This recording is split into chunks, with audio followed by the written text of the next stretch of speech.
हाँ जी, तो देखो यार,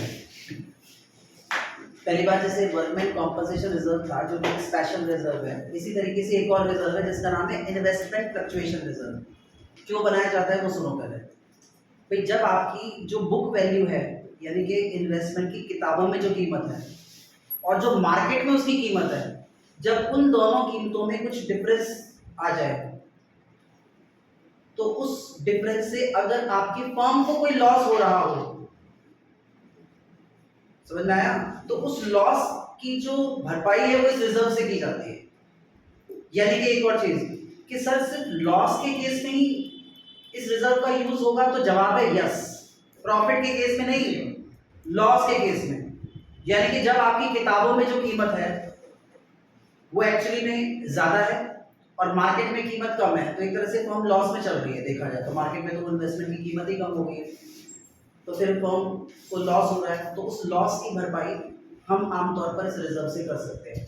तो इन्वेस्टमेंट फ्लक्चुएशन रिजर्व एक्चुअली बनाया किस लिए जाता है, आप एक बार फिर से समझ लें कि जब आपकी फर्म के अंदर जो इन्वेस्टमेंट की वैल्यू है, उस वैल्यू को अगर आप देखें और उसे मार्केट से कंपेयर करें, तो ऐसी स्थिति में मार्केट की कीमत आपको कम दिखाई दे और आपकी किताबों में कीमत ज़्यादा हो, तो हमें उसे ठीक करना पड़ता है अकॉर्डिंग टू दी मार्केट, और उस केस में हमें लॉस होता है और उस लॉस की भरपाई इस रिजर्व से की जाती है जिसका नाम है इन्वेस्टमेंट फ्लक्चुएशन रिजर्व। सिर्फ लॉस के केस में यूज होता है, प्रॉफिट के केस में नहीं होता है। ठीक है जी।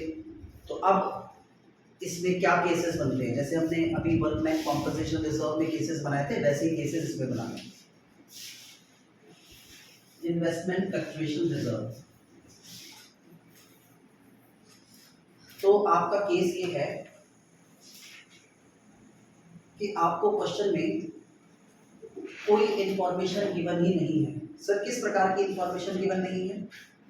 इन्वेस्टमेंट को लेकर क्वेश्चन साइलेंट है, that is no information is given.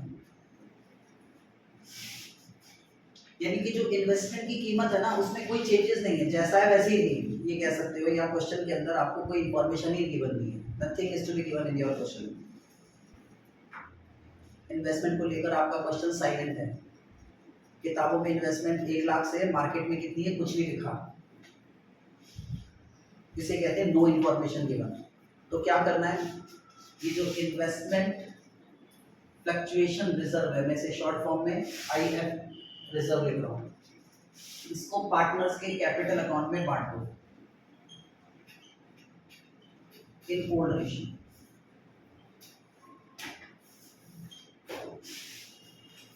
ठीक है, no information is given about the market value of investment की मार्केट वैल्यू के बारे में आपके क्वेश्चन में कुछ लिखा ही नहीं है, यानी कि क्वेश्चन बिल्कुल साइलेंट है। तो उस केस में इस इन्वेस्टमेंट फ्लक्चुएशन रिजर्व को सीधा सीधा पार्टनर के कैपिटल अकाउंट में बांटकर इसको वहीं पर खत्म कर दो। अब दूसरा केस, अगर आपको इन्वेस्टमेंट की मार्केट वैल्यू के बारे में क्वेश्चन में कुछ इंफॉर्मेशन गिवन है, यानी कि if market value of investment is given in question, मतलब नीचे एडजस्टमेंट है ना,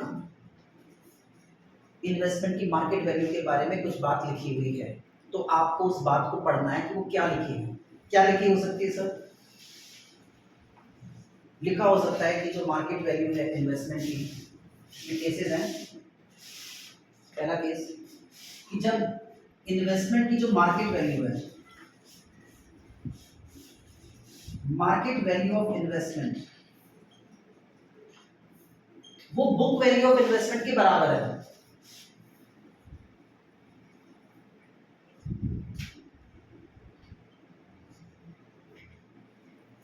ये इक्वल का साइन है। मार्केट में जो इन्वेस्टमेंट की कीमत है और किताबों में जो इन्वेस्टमेंट की कीमत है वो सेम है, तो खुद सोचो कि क्या आपको नुकसान हुआ? भाई मेरे पास इन्वेस्टमेंट की कीमत जो बुक में चल रही है मान लो 10,000 रुपये, और मार्केट में भी कितनी है 10,000 रुपये लिखा हुआ है, market value of investment is 10,000 rupees, तो कोई नुकसान नहीं, कोई फायदा नहीं, एवरीथिंग इज सेम। तो क्या करेंगे, इस रिजर्व को पार्टनर अपने कैपिटल फॉर्म में बांट लेंगे एज अ प्रॉफिट, जैसे बांट रहे थे अभी। यानी कि एंट्री हो गई investment fluctuation reserve debit to partners capital account. ये हो गया आपका केस पहला डन। अब दूसरा केस कि when the market value of investment is lower than the book value. ये दूसरा केस है कि जो मार्केट वैल्यू है ऑफ इन्वेस्टमेंट वो लोअर है than the book value of investment. Market value of investment is lower than the book value of investment. यानी कि मार्केट में कीमत जो इन्वेस्टमेंट की है वो कम है और किताबों में इन्वेस्टमेंट की कीमत ज़्यादा है। तो आपको ना ये चीज़ चेक करनी पड़ेगी, मतलब इसमें केसेस हैं, इसमें और फर्दर केसेस हैं कि आखिर जो वैल्यू कम, उस जो लॉस हो रहा है हमें, क्योंकि देखो मार्केट में कीमत कम है और किताबों में कीमत ज़्यादा है, तो हमें लॉस हो रहा है क्योंकि मार्केट में तो कीमत बहुत कम है उस चीज़ की, तो हमें तो लॉस हो रहा है।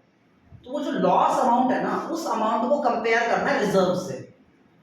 दोबारा से सुनो, कौन सा अमाउंट कंपेयर करना है, जो लॉस अमाउंट है। सर लॉस अमाउंट कैसे निकालते हैं, इनका डिफरेंस भाई से कि मार्केट में कीमत है 8,000, किताबों में चल रही है इन्वेस्टमेंट 10,000 की, तो 2,000 रुपए का लॉस हो रहा है हमें क्योंकि मार्केट में तो 8,000 की है।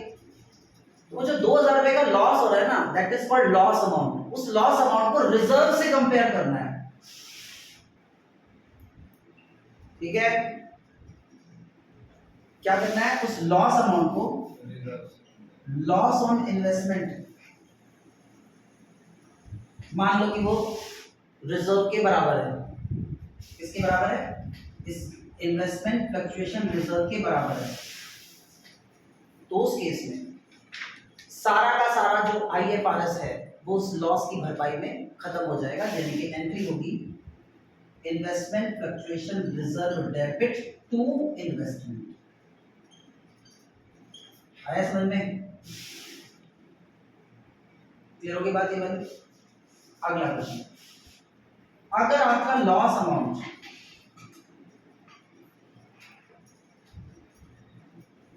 इन्वेस्टमेंट फ्लक्चुएशन रिजर्व से कम है, यानी कि जो आपको लॉस हुआ है ना वो कम है और रिजर्व हमारे पास ज्यादा है, तो क्या करना है वो सुनो, investment fluctuation reserve debit to investment और बाकी का बचा हुआ रिजर्व टू इन्वेस्टमेंट और बाकी का बचा हुआ रिजर्व पार्टनर के कैपिटल अकाउंट में बांट लिया जाएगा। आया समझ में ये वाला केस कि अगर आपका लॉस अमाउंट, जो आपको लॉस हुआ है उस इन्वेस्टमेंट की बुक वैल्यू और मार्केट वैल्यू के बीच में डिफरेंस की वजह से, वो लॉस अगर IFRS से कम है तो सीधी सी बात है IFRS ज्यादा है, लॉस कम है, तो बाकी का पार्टनर बांट लेंगे एज अ प्रॉफिट। तीसरा केस इंपॉर्टेंट है कि अगर लॉस ऑन इन्वेस्टमेंट वो ज्यादा है हमारे इन्वेस्टमेंट फ्लक्चुएशन रिजर्व से, हमारे पास इतना रिजर्व मौजूद नहीं है, लॉस हमें उससे ज्यादा हो गया, तो क्या करेंगे, सुनो भाई इन्वेस्टमेंट फ्लक्चुएशन रिजर्व तो डेबिट होगा ही, तो बाकी क्योंकि रिजर्व इतना सफिशिएंट नहीं है तो सर फिर बाकी का हम एज अ लॉस किताबों में लिखेंगे रिवैल्यूएशन अकाउंट के अंदर। इसकी एंट्री होगी investment fluctuation reserve debit revaluation account debit to investment.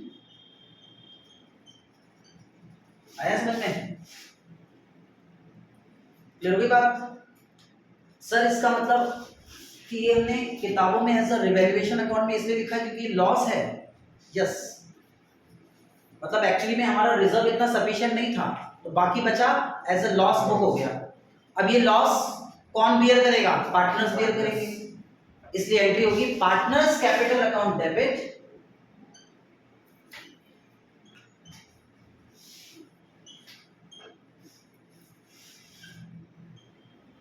To revaluation account. ये एंट्री होगी इन ओल्ड रेशियो। आया समझ में? आया समझ में बात? अब आ गया last third case.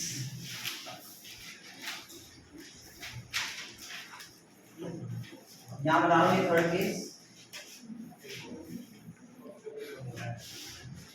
Third case है कि जो मार्केट वैल्यू है इन्वेस्टमेंट की वो ज्यादा नहीं है, मतलब वो ज्यादा है और बुक में कीमतें कम है, बुक वैल्यू जो है वो कम है।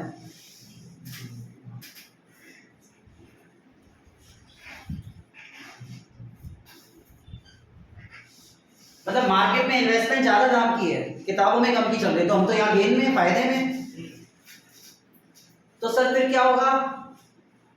इस रिजर्व में से कुछ निकलेगा क्या? जी नहीं, रिजर्व में से कुछ नहीं निकलने वाला, क्योंकि यहां तो कंपनी फायदे में चल रही है। पहली बात फायदे में है तो पहले जो रिजर्व है इसे पार्टनर अपने कैपिटल अकाउंट में ले जाएंगे, पहले तो ये करेंगे। 3 एंट्री होने वाली है। पहला, रिजर्व को पार्टनर के कैपिटल अकाउंट में जाने की एंट्री होगी investment fluctuation reserve debit to partners capital account. Sir reserve वहां क्यों चला गया? क्योंकि इस रिजर्व को अब हमें कुछ करना ही नहीं है, ये तो पार्टनर का प्रॉफिट है, फिर एज अ प्रॉफिट ये पार्टनर के कैपिटल अकाउंट में बढ़ जाएगा। दूसरी एंट्री, क्योंकि इन्वेस्टमेंट की वैल्यू बढ़ गई है, इससे फर्म को गेन हो गया, तो गेन कहां जाएगा? वही रिवैल्यूएशन अकाउंट में। तो आप क्या करोगे? एंट्री करोगे जो भी गेन है इन्वेस्टमेंट में उसकी एंट्री करोगे investment account debit to revaluation account. ये कौन सी एंट्री हुई? ये गेन की है। किस प्रकार की गेन की? Gain on investment. जितना भी आपको इन्वेस्टमेंट पर गेन हुआ है वो इन्वेस्टमेंट की एंट्री है ये। और अब इस गेन की वजह से फर्म को गेन हो गया, और फर्म का जो गेन ऑन रिवैल्यूएशन है ये पार्टनर्स के कैपिटल अकाउंट में चला जाएगा। यानी कि तीसरी एंट्री होगी revaluation account debit to partners capital account. This is the entry for gain on revaluation. This is what? This is gain on revaluation. यानी कि ये वाला जो यहां अमाउंट आता है ना, इसी को बोलते हैं गेन। ये गेन पार्टनर में बढ़ जाएगा इन ओल्ड रेशियो। आया समझ में? ये है कहानी इस इन्वेस्टमेंट फ्लक्चुएशन रिजर्व की। एक बार आप अगर ध्यान से देखें तो जो लास्ट वाला केस है इसको एक बार ध्यान से देखो कि मार्केट में इन्वेस्टमेंट की कीमत ज्यादा है और किताबों में इन्वेस्टमेंट की कीमत कम चल रही है, तो हम फायदे में, अब हमें गेन हो गया। तो गेन हो गया तो पहली बात तो ये रिजर्व, इस रिजर्व का क्या होगा? इसे तो पार्टनर अपने कैपिटल अकाउंट में बांट लेंगे जैसे कि हर बार बांटते हुए आए। फिर दूसरी एंट्री, क्योंकि इन्वेस्टमेंट में गेन हुआ है तो किसी भी प्रकार का जो चेंज होता है असेट में, वो चेंज सीधा सीधा रिवैल्यूएशन अकाउंट में जाता है, तो इसलिए ये रिवैल्यूएशन अकाउंट में चला जाएगा। किस तरफ जाएगा? क्रेडिट साइड में जाएगा। P&L के डेबिट में जैसे लॉसेस होते थे, क्रेडिट में income, just like that it is a gain, that's why it is transferred to the revaluation account credit side. और इसकी वजह से रिवैल्यूएशन में जो गेन आएगा वो गेन पार्टनर के कैपिटल अकाउंट में क्रेडिट हो जाएगा। इस तरीके से ये 3 एंट्रीज हुई है। आगे सबको समझ में? अभी हम इस पर क्वेश्चन तो नहीं कर सकते क्योंकि टाइम हमारे पास है नहीं इतना, लेकिन इसे अगली क्लास में हम एज अ क्वेश्चन भी करके देख लेंगे। ये सारा टफ है, कोई बात नहीं, देख लेंगे। Thank you students.